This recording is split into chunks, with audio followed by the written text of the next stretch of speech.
I remember when Blue came out, Which and we were talking with Arabagon about that last night. is that right? Yep. Cool, yep. And it seemed like everybody came out of the woodworks to be furious, and I lived for that. I was thrilled. Many people. I thought it was amazing. One of the best thing about it, and like kind of the intentional thing about it, was that it's like it is a litmus test. Because it is a vehicle for everyone to project whatever they already think about music onto it. Yeah. And, still today, when I like see people that I haven't seen or I meet people, everybody wants to talk to me about that. And that's great. That was the idea. It's like, it's a piece of art. It is not a piece of jazz. And every single person I've talked to has a different angle. Mm-hmm. Like, no two people I've talked to like think the same thing about it. Everyone's got a really strong opinion that is based on their kind of most core view of what music is and is not, whether they hate it or love it. Yeah. And then that's the thing they want to talk about. Yeah. And it's like, score. Like, Yeah, that was the yeah. entire point. That's amazing. Right, Yeah. I mean, it's amazing that you actually put so much time into meticulously recreating this thing. Oh, it was a stupid amount of time. It's so dumb. Is everybody on board? Like, did you have the idea as a reflection on the what was the origin of the idea here? I think the origin was definitely me and Peter initially, and talking about like various dumb ideas. So it probably goes back to like early 2000s. And so on the first Mostly Other People record, which is like eponymous, our eponymous debut, we do Moanin' by Bobby Timmons. And Kevin and I start playing free, and Peter plays Lee Morgan's solo note for note in the chaos. Nice. And that sounds great. And then pretty shortly thereafter, in a different conversation, so we weren't really thinking about that, but it was just like thinking about, the tendency in recent jazz to be very like historically tethered, and there's a right way to play and a wrong way to play, and so much of the kind of conservative straight ahead jazz establishment is very stuck on this. You should play like it is 1960 at all times and follow the very prescribed. Yeah. It's just like, but if we do that, like, I mean, should we just like go back and like play this exactly the way those guys did? And then we're just like, what if we just like completely copied Kind of Blue, like exactly, like and so that was like a joke. We're like, it's hilarious, and then like a couple of months later we talk about it again, and it's like still funny, but like in a different way. And then like a couple years later, we're like still talking like, oh yeah, man, we should do that. And it was one of those. We have lots of stupid ideas, but that was one that like kept getting more interesting the more we thought about it. Yeah. And so eventually it was just like, no, we need to actually do this. Just because as we thought about it, just as a thought experiment, it kept opening up more and more doors. Yeah. And it was like, okay, we should not just like think about this. We should actually do it. And we should do it like well. And so, we decided to like, yep, we're going to actually do this. Here we go. But then it took like years. So it was to transcribe. Everybody transcribed all the individual parts, and that part didn't take years. But I mean, and then but learning it's pretty nuanced. Like Peter's got like some of the. Oh, we got Miles's. Like, it got all stupid. So okay, yeah. I can tell those stories. So in about 2010, we started transcribing it, and I spent a couple of months, because I wasn't like intensely doing it, just like writing out all the Paul Chambers bass lines, quarter note by quarter note, and like all the little grace notes and and it immediately starts this rabbit hole. So then it's like, okay, there are multiple CD masterings plus like vinyl, original vinyl, and whatever, and they all sound different. Yeah. And you can hear things on some recordings that you can't hear on others. And so we got to listen to like all the different versions. And so you check your transcription against a new mastering, and then you hear some shit in that one that you didn't hear in the first one. And so like that expands the rabbit hole. Sure. And then of everybody in the band, Arabagon is the most transcribey. Mm-hmm. And that's just like how he learned how to play. He had a teacher early on who was just like, you need to transcribe. And he's like a transcribing maniac. And so as an alto player, he kind of self-admittedly tried to stay as far away from Cannonball Adderley as he could. Just like, that's a super weighty part of the music history. Yeah. It's like, if you play alto saxophone, you're going to play bebop, and you're not going to play like Charlie Parker, and then like you have to confront Cannonball one way or another, like, because that's how you fucking do that. Yeah. And John was like, I'm going to not sound like Cannonball. So John had like all through college and grad school 1 and grad school 2 up through Juilliard and all that stuff, been trying to like not sound like Cannonball, which he was very successful at. John does not sound like Cannonball. So now it's like, cool, not only do you need to sound like Cannonball, you need to sound as convincingly like Cannonball as you possibly can. So he's like, shit. So being John, he transcribed every single Cannonball Adderley solo with the Miles Davis band before Kind of Blue, before he transcribed any Kind of Blue. Wow. So he went to the entire canon and just all the Cannonball there was, he transcribed. Then he did Kind of Blue. Then I don't remember whether he rented or borrowed the exact same model saxophone that Cannonball played. And then he tracked down the exact same mouthpiece. And his Cannonball stuff is like insanely convincing on that record. And over the course of the process, we had to go back and scrap all the original. We did a series of sessions in the first year, and then wound up not using any of it except the alto stuff. Really? And so on the record, everything is from a later recording session. Like the alto on the actual record was recorded a year before everything else. And as we were like having to go back and redo it, John was like, I'm not redoing the alto. Like, I'm never going to get it better. That's what we use. So the alto stuff is taken from a completely different studio, different day, different year group of sessions. Wow. And then everything else got re-recorded. How did you do that? We were doing doing the recording process. We were doing everything isolated. Well, we didn't know because, like, we started this very haphazardly and had no idea what we were doing. So we knew we were going to have to individually do the horns because John was doing train and canon. Right. So that's not possible. Yeah. So we were going to okay, so we got to do the rhythm section. And initially we were doing the rhythm section stuff kind of piece by piece, and that didn't work. And we also switched piano players. Like Ron came in halfway through the process. Uh-huh. And so what we wound up doing for the rhythm section is once we had all the transcriptions done, one of the tricks is, it's live music and it's good. So the tempos don't hold. Yeah. Jimmy Cobb and Paul Chambers rush and drag a lot in various places. Sure. So we tried programming a click track, beat by beat through the entire record, so that we could play to that click. But that would follow the motion? Yeah. So Impressive. Following the original beat by beat. That took a long time. I can imagine that. Yeah. So we did that. And then we tried playing with that, and that didn't really work because so much of the phrasing doesn't actually follow where the ictus of the beat is. Sure. So what we finally wound up doing was we're in the studio. We set up in the exact configuration because there's all kinds of pictures from that session. We set up exactly the same distance from each other at all the same angles with all the same microphones. And then we put on headphones, and in the headphones we had each other plus the original recording plus the click. Okay. And the problem there was the original recording is out of tune. Yeah.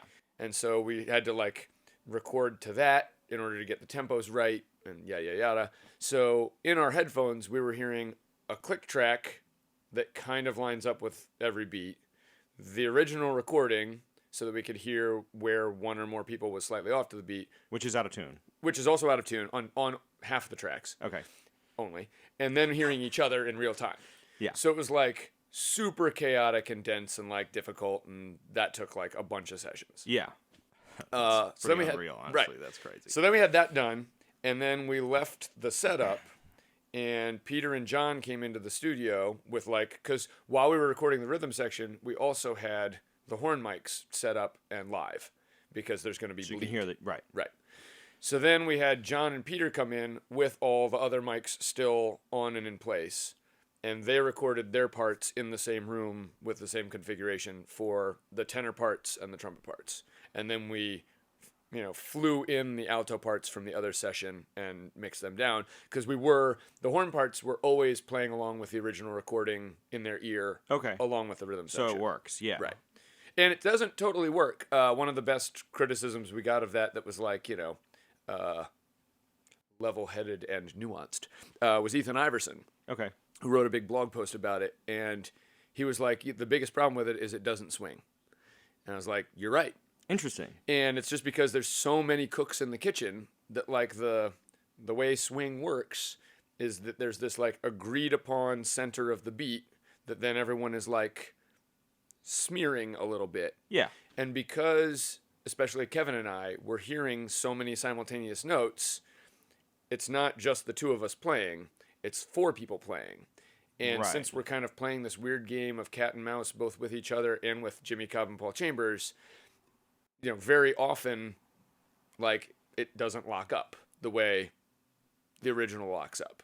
Like, because, we're playing cat and mouse with them, and we're talking, like, fractions of milliseconds in difference in attack. Sure. But, like, that's the difference between swinging and not swinging. Right. And so, like, the biggest tell, if you put it on the tracks that swing, so you're Freddie Freeloader and you're, mainly Freddie Freeloader, is that, like, we don't swing very hard, if at all, at times, just because of the way we did the process. Interesting. Yeah. I feel like you've put yourself in as being experiments in that world. Like, that's something that you can get out of, all right, what does it mean if you try to recreate something exactly like, what is swing? This is all has to do with being in the moment and being spontaneous, which you can't get if you've got a drum machine. You can't get if you're, right.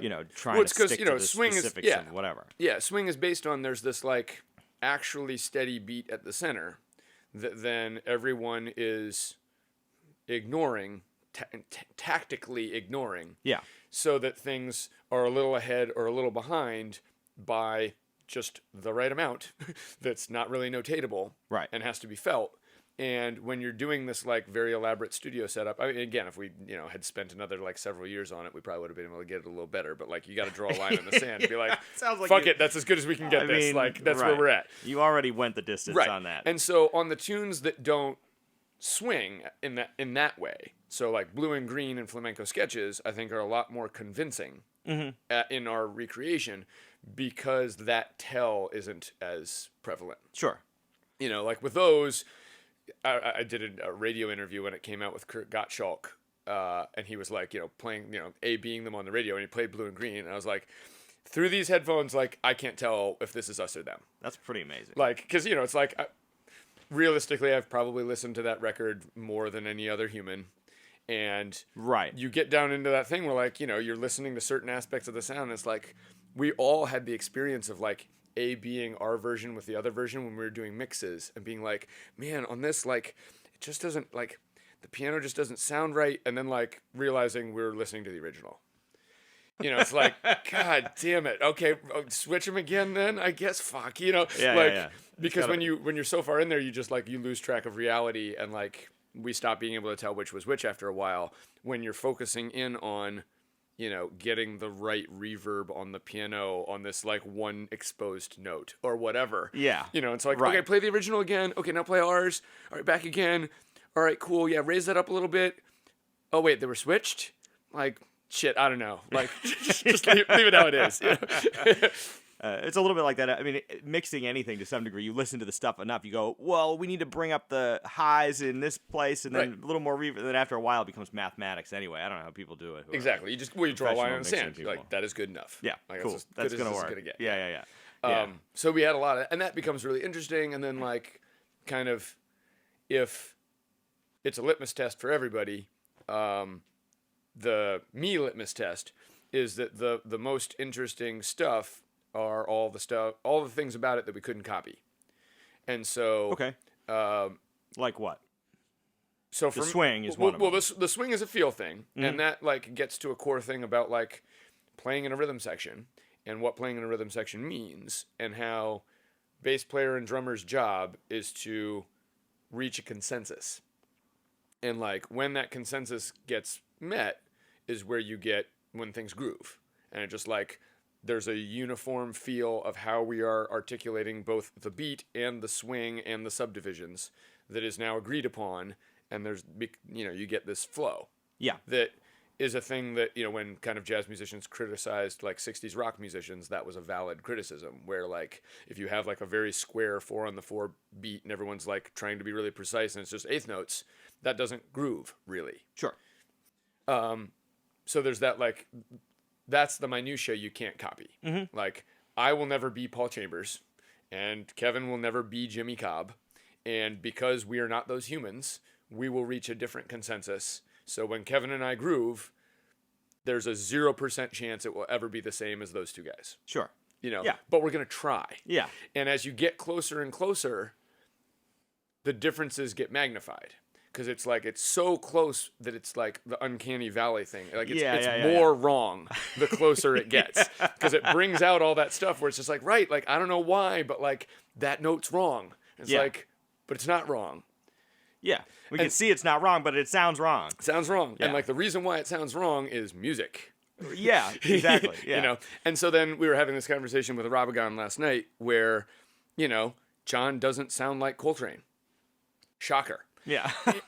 And even when John is trying as hard as he fucking can to sound like Coltrane, so like he was playing on the same model saxophone because like I think it's like a Mark 6 or something, and everybody's got a Mark 6 tenor, so that's not weird. Yeah. And then he like tracked down the same mouthpiece, and that's not hard. Everybody's been copying Train's fucking mouthpiece for the last like 60 years, right? But it's just like look really close listening to Train's sound. Like, in a given note that Train plays, there's like a upper mid-range hole. Like, there's a frequency range that is just missing in Coltrane's sound. And it's like, it gives him this, like, that hollowness that, like, we can all immediately recognize, right, that's Train, we know what that is. Yeah. And, like, kind of really deeply listening to that is, like, there's this gap that, like, because of Coltrane's teeth and throat and tongue and pharynx. Sure. Those overtones don't come out of the horn, and he gets that like kind of that Coltrane-y sound. Yeah. John doesn't have that. There's a gap in John's sound that's like lower in the frequency spectrum. And so we spent, you know, an entire day EQing John's tenor playing to like put the frequency, you know, amplify the frequencies in John's sound that are usually not there, and then cut out the frequencies that are missing in Train, and you still can't do it. Yeah. It still doesn't sound like Train. Yeah. You know, and then same thing with Peter and, you know, Miles's thing, trying to copy the mouthpiece and like, you know, yeah, like all the articulation stuff, and it's just like you can't. So personal. Right. To every and then it's like, right, that's why jazz is awesome. That's exactly like you listen to Miles because Miles plays one note and no other trumpet player sounds like that. Yeah. You know, nobody sounds like Train and nobody sounds like Cannon. You know, it's like, and that's the thing that like we all try and cultivate, which is you want a personal sound. Right. And that's really hard to do. And those three guys happen to be three of the most instantly identifiable sonic people in history. Yeah. And so to try really brings out, you know, it's like, that sounds like Train, but not. Yeah. You know, and it's like, right, because like it's missing Train. Right, exactly. You know, everything else is right. Yeah. It's just not Train. Yeah. You know, and like that sounds like Miles, but like it's just not thin enough here and not thick enough there, and the harmon mute just doesn't quite sound right. And it's like, right, because he's not Miles. Right. You know, Yeah. and it's like even if he'd had a heroin habit and kicked it and then like lost a bunch of weight and like, you know, messed up his voice box, like it's still not Miles. Yeah. It's like Peter with a fucked up voice and a former heroin habit. Right, yeah. You know? Probably wouldn't be worth that. I'm glad you didn't go the full distance on Right, that, recreating the album. Peter, Right. I'm sorry to tell you, man, but Right. we're going to have to. Yeah. We're gonna take We're a gonna have to different go. direction on Yeah, this. more. Yeah, in a different direction. Here's a syringe. You Yeah, know, right. Then you're gonna need to go to a farm in Missouri to kick the habit. It's going to be hard. It's gonna be hard. Yeah. But trust me, it'll work out. So, yeah, but it speaks to that the individual nature of the thing so well, because I mean I always make the comparison like or the point, like you listen to Coltrane play Body and Soul, you can hear in an instant it's going to be different than Coleman Hawkins playing Body and Soul. Right. But you guys are literally trying to create the exact same thing and you still can't do it. Right. Which really does, it speaks to how cool the whole thing is, that you're, you know, it's everyone in an ideal circumstance is instantly identifiable or has their own personality and that can't be reproduced regardless. Right. And those are the things that anyway, this is my own litmus test. Those are the things that I find most interesting about music generally. Yeah. You know, it's like now that we have conservatories churning out like, you know, super trained musicians all day, like notes are everybody can play a bunch of notes. We can all play the same notes if we want to, so that doesn't matter. And like Sure. now tons and tons of people can like convincingly swing. Whereas like, you know, we were talking earlier this morning about how like these Blue Note records from the 60s, man, it's like it's all the same guys. It's like, oh right, there were only like 30 people on Earth that could do that. And they all lived here, and even we're talking about like, you know, personalities, and like McCoy Tyner, who's this very like soft-spoken, gentle, you don't hear stories about him being like a drunk, drug addict, womanizing guy, and here he is on a record with Lee Morgan, who like just got his teeth kicked out by a drug dealer. Right. It's like, I can't imagine those guys being super tight. Maybe they were, but like, if Freddie Hubbard's busy, it's Lee Morgan. And right. Like, because Woody Shaw's not old enough yet. Yeah. And like, that's it. Like, there is no other trumpet player around that could like do that gig. Sure. Because it's like, right, like in this world, there's like 4 people that can do this. And now we could probably get on our phones and find 400 trumpet players that could convincingly play some like 1960s hard bop. Yeah, for sure. And like I could find 400 bass players that could do what like Ron Carter does on that record. Like competently well. And so like that being like a huge difference. So now that we can all play whatever notes we want to play and we can all swing, it's just like none of that is like what makes music on a core level kind of interesting. It's like all these little non-notatable nuances that we all bring in that's like, even taking like modern people, like we were listening to like some Chris Potter the other night. It's like nobody sounds like that, and like he's maybe shreddier than most people, but like a Chris Potter shredding solo and a Michael Brecker shredding solo are equally shredding, but they do not sound anything alike. Right, Like exactly. those people have like totally different sounds, and they bring in like Mark Shim, like totally different thing, and like, whoever else. Yeah, and that's the ideal. Right. And so it's like, you're trying to get to a point where those are the things that matter. And I think that like, for me anyway, the Kind of Blue thing is like, that's what is front and center. Like the things that are different between this and the original are the things that actually matter. And we can all transcribe a bunch of notes, but like, that's not really music. Sure. Like all the other stuff is what actually matters, but nobody talks about that. It's like, we talk about like transcribing notes and like what pentatonic like we're playing. Yeah, right. Cares. Yeah. Did you find that people responded to that the way that you expected them to respond to the album? Like, did you have any expectations, or were you trying to like troll people, kind of, or like? No, because there were just as many like positive responses and negative responses, and the thing that was interesting is like everybody has their own take. Yeah. And so the only kind of shocking response, and I said this at the time in a bunch of interviews, and I'll say it forever, I was blown away by how many offended people were offended because they thought we were doing it for money. Interesting. Like, oh, right, this is just like, a bunch of like, white kids, and I don't know what Arabagan is, to like, make a bunch of money like ripping off the masters. And it's like, do you have any idea how the economy works now? Right. Like, I spent so much money making that. Like, I won't even get within $10,000 close to making my money back. Yeah, like, right. I lost 20 grand making that record that I will never, like, I would have to sell, millions of copies, which I won't do. Right. Like, nobody's selling millions of copies. No one's, like, we sold like 2,000 copies of that. Yeah. Which made back 15% right. of the money I put in. Yeah. It's like, people don't realize that at all about people don't realize that world, because you think like, well, Kind of Blue has made millions and millions and millions of dollars. It's like many times platinum record. Like, right. You forget that like that doesn't happen to anybody else. Correct. Except for maybe now like A Love Supreme and like 2 or 3 other records. Yeah, that are old. That are I that guess that have been in print for decades. Right, but you can't sell. I mean, nobody buys CDs anymore. Right. Period. And then kind of like assuming that would be a motivation to do something like that was shocking. So like when people were just like, oh yeah, this is like clearly about money, like that's messed up. Yeah. It's just like there are lots of avenues to criticize this that I'm very open to taking criticism to. But it's like to think that I'm doing this for money like actually kind of pisses me off because it's just like that is not what's happening here. Right. So be as mad as you want. I'm totally cool with that. That's kind of part of the point. Not the entire point, but like you have to be open to that. That's what art is. That's right. what art's all if this about. makes you mad, I hope that you think about why. Right. You know, like, and because that would be a really interesting vein to mine. Yeah. So I was totally cool with all that, but like the whole "you think I'm making money" is like you're just wrong. Right. You sure. know, so it's like, also insulting if if you're looking at your bank account, and you're like, right. no. Yeah, like I spent years and dropped like, you know, we have like an entire year's worth of recording sessions we didn't even use that I paid for. Right. Never You know, mind the amount of time and money. meticulous Yeah, it's like effort. I will never make that money back. You know, like ever. Sure. Right. It was a really, really expensive joke. You know? Right. Yeah. And like, and you know, that's great. And you know, if it was just a really expensive joke, we wouldn't have done it.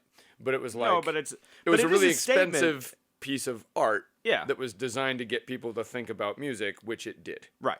It reminded me not in form at all, but when I remember being in maybe late high school, early college, and I was really into Dadaism, but I recognized that if you draw a mustache on a postcard of the Mona Lisa, or you draw like some initials on a urinal, Right. that's not the same thing as carving a statue out of marble or whatever, but I sort of liked them the same. Right. And I always said to myself, like, what is it about this that is so compelling to me? And when I realized it's the question itself. It's like the way that you interpret it. Is this art, or what even is this? And discuss. Yeah. You know. And that's the cool thing. I mean, that's what makes something art, and not just because, people, as an example, like people take photographs all the time. I was thinking about it. I was like, what's the difference between just any idiot with a camera taking a picture of whatever and art? Where sometimes you see a photograph and you're like, okay, that's art. I get it. But it has to do with the interpretation of the person who's viewing the thing. All kinds, yeah, all those externalities. And, because that's where, one of the things about it was like, right, so if I, play this on the radio and somebody can't tell the difference because, they're not, like, hyper attuned to those differences, like, does that make them an idiot? Like, it's not a trick. It's just like sound art does weird stuff. Mm-hmm. And there are enough weird angles that you can approach this, kind of infinite weird angles you can approach this, and like project your stuff onto it that makes it interesting. Sure. So I also, I remember one of in the melee happening when that record came out, Rachel Z just like cold called me. Basically being like, why did you do this? And, I didn't know her, but like, she just wanted to talk about it. And like, she'd been talking to like Lenny White or somebody, and like, they were just like, yeah, it's, like they kind of they thought that they knew what we were doing, but kind of wanted to check. Yeah. And then she kind of got on her soapbox. She was like a little offended. It's fine. And her angle, which I thought was something I'd never even thought of. Mm-hmm. She's really huge on like apprenticeship. Okay. And so, like, she apprenticed with Wayne, and, Lenny White apprenticing with Miles, and like, blah, blah, blah. And that as being this, like, you can go to school for jazz, but if this is this oral tradition, the apprenticeship model is, like, very different in jazz than it is in other forms of music. Mm-hmm. And this, like, transmitting knowledge from one generation to another, person to person. Yeah. And a lot of that in the Jazz Academy is, like, lost. Sure. So now you can go to the University of whatever and major in jazz and study with a bunch of people that have PhDs that like, never made noteworthy recordings, and kind of like graduate and become a professional musician having never apprenticed. Yeah. Okay. But then she's like, and so in a way, like recordings become the masters with whom you apprentice. Mm-hmm. So it's like, we can't apprentice with Miles and Train and Cannonball, right, but we can apprentice with this record. And Uh-huh. so her whole thing was that, like, she viewed it as this, like, document about, like, the loss of apprenticeship, and, like, where these, like, young musicians, like, floundering, and, like, we can't get the thing that we need, so we find it in this, like, weird backwards, like, way. Yeah. I was like, I mean, sure. Like, that's a great take. Yeah. Like, no, but, cool. Sure. If Yeah. that is your thing. Sure. Run with that. And that was, like, a really great conversation, just because it was like, right, yeah, I don't think about that at all, because I was lucky enough to get to apprentice with people. Sure. Like during and after college. Mm-hmm. But like, oh right, like not everybody gets that chance. And that is like, I did learn as much or more playing in older musicians' bands as I did being in college. Sure. And so it's like, all right, yeah, I totally see your point. I would definitely not be where I am today had I not been apprenticed by 50, 60, 70-year-old jazz masters when I was like 20. Yeah. And like, and that's a interesting point, but that was not something I was thinking about at all, because that's like not my angle. Right. But it's like, that is your angle. Yeah. Like, now I know how your brain works. Yeah. Like, But again, it's a reflection on each individual, whatever they take from that experience. Right. And that's what she took from it. And I Yeah. thought that was like one of the first, like, oh, right, everybody's going to have their own take. Yeah. Cool.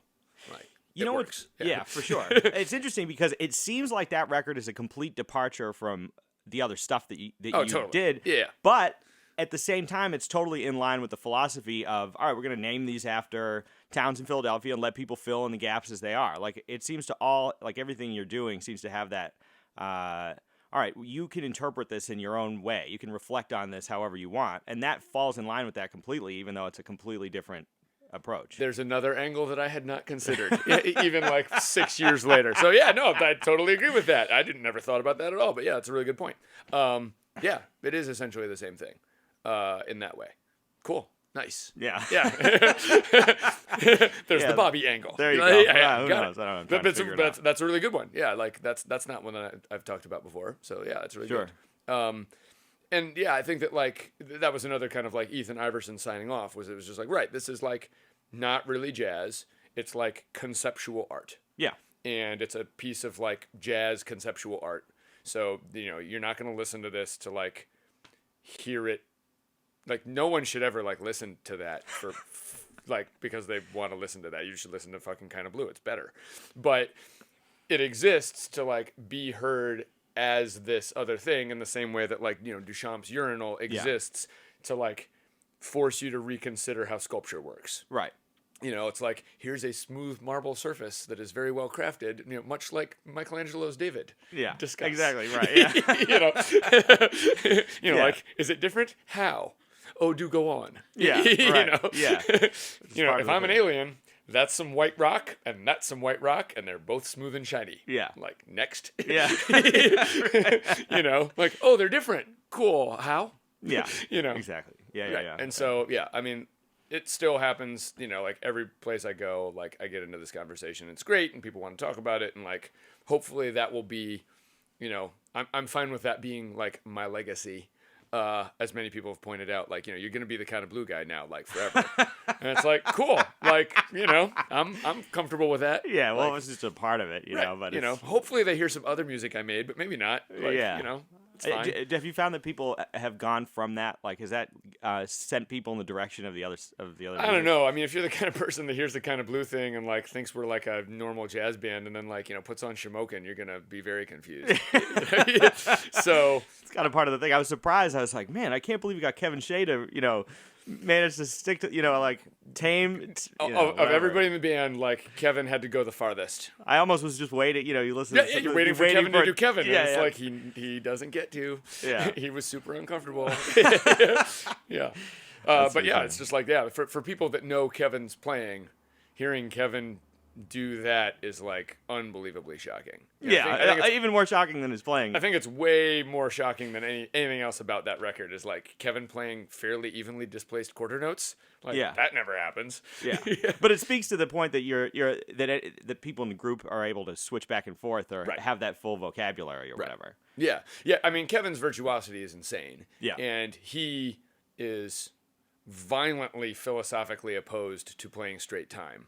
Is that right? For ways that he will expound at length. I'll ask him about it. So right, so forcing him to do that made him very uncomfortable. But he was on board with like the larger thing, and kind of grumblingly like his transcriptions are like ridiculously detailed. Sure. Page after page after page of like Jimmy Cobb time with like feathered triplets, like meticulously notated. It was nuts. I mean, like you'd have 9 sheets of music paper like taped together on like 4 stands in front of him that he's like reading off of. Yeah.